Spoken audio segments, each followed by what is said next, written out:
you seem to be a very driven person.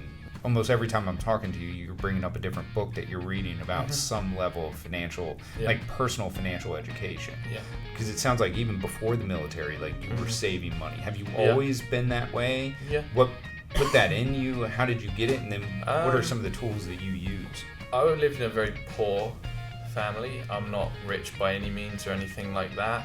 I'm not poor, but I would say that from seeing where my family was, and seeing, for example, what my uncle and auntie were doing, which is my auntie's a surgeon, my uncle's a professor at a medical university. Yeah. And then on the other hand of that, my dad does window cleaning and my mum cleans houses. Yeah. Which is, there's nothing wrong with that. Yeah. And if that's very life fulfilling for you and that's enough for you, that's fine. I'm never going to be a doctor, that's fine. Yeah. But there's, for me... But you're not going to be a window cleaner. But I don't want to be a window cleaner. Yeah. It sounds silly, but when I was 16, I wrote a list down of 50 things that I wanted before I die. Yeah. And that was something simple as skydive or so like bucket list type things. Yeah. Yeah. And so far, I've ticked off like 40 of them. No kidding. The last 10 are pretty big ones. Yeah. So, they're going to be way down the line, but now I can add more, and they don't have to, for me, they didn't always have to be big goals. They could be really, really small goals. Yeah. But at the end of the day, like, I have a lot of people that I know that I want to do this and I want to have this and I want to have this. It's always great to like talk about it because in a sense, the more you talk about it, the more you're manifesting it. And I'm very big on manifestation.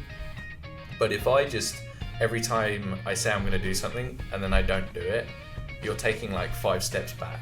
I find a lot of people that just talk about it and never do anything, just regress. And then they get further and further in themselves. What a lot of people do, I find, which I used to do myself, which was, I didn't get here because of this. I didn't do it because I didn't have the time. I didn't do it because of all these other things. And they put so much energy into saying these things aren't happening because of this, when in reality, most of the time it's not happening because you're not doing it. Yeah. Do you think the list was the driving force for you then to break out of that complacency? I think so, a little bit.